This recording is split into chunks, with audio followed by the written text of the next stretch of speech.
Good morning everyone, সবাই কেমন আছো? আশা করি সবাই খুব ভালো আছো, আমিও ভালো আছি। তো আমি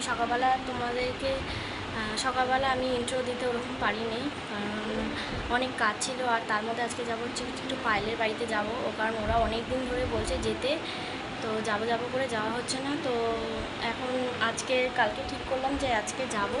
তো এই জন্য সকাল সকাল সব কাচাকুচি করলাম বলে দেখো ঘেমে জল হয়ে গেছে, তোমরা দেখতেই পাচ্ছ। তো এই ঘরটা মুছবো, এই জন্য তোমাদের সাথে একটুখানি কথা বলে নিলাম। তো চলো বেরোনোর সময় আবার তোমাদের সাথে কথা বলবো। তো বন্ধুরা, এই যে আমি রেডি হয়ে গেছি, এই যে আমার লুক। তো এখন যাচ্ছি পায়েলদের বাড়িতে। তো চলো যাবো এখান থেকে। এখন হাওড়ার বাস ধরবো, তারপরে ওখান থেকে হাওড়া, তারপর হাওড়া থেকে 2 ঘন্টা মতো লাগে যেতে। তো চলো আবার পরে তোমাদের সাথে কথা বলছি। বাইরে প্রচণ্ড রোদ্দুর বাবা।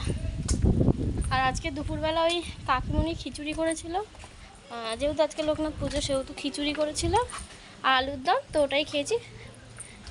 পরে কথা বলছি।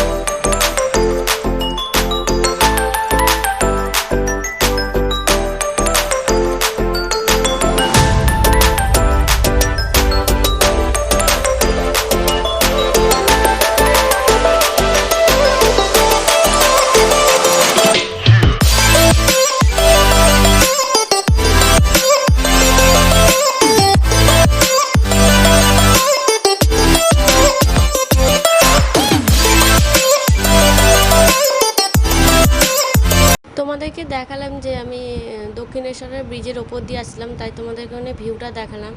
তো আমি এই যে বালি স্টেশনে এসে হাওড়া ট্রেন ধরে, এই যে হাওড়া ট্রেনের জন্য অনেকক্ষণ দাঁড়িয়েছিলাম, মানে 2 ঘন্টার মতো প্রায় ট্রেন ছিল না। তো সেহেতু আমি ট্রেনের জন্য দাঁড়িয়েছিলাম। তারপরে ওদিকে ও বলছিল যে বাড়ি চলে যাবে। ট্রেনের আজকে প্রচণ্ড লেট ছিল। তো শেষ পর্যন্ত আমি ট্রেনে উঠে এই যে আমরা যেখানে গাড়ি ধরবো সেখানে চলে এসেছি। তো আসার পরে এই যে এখন যাচ্ছি, দাদা নিতে এসেছিলো। তো এই যে তোমাদেরকে একটুখানি ভিউটা দেখিয়ে নিচ্ছি।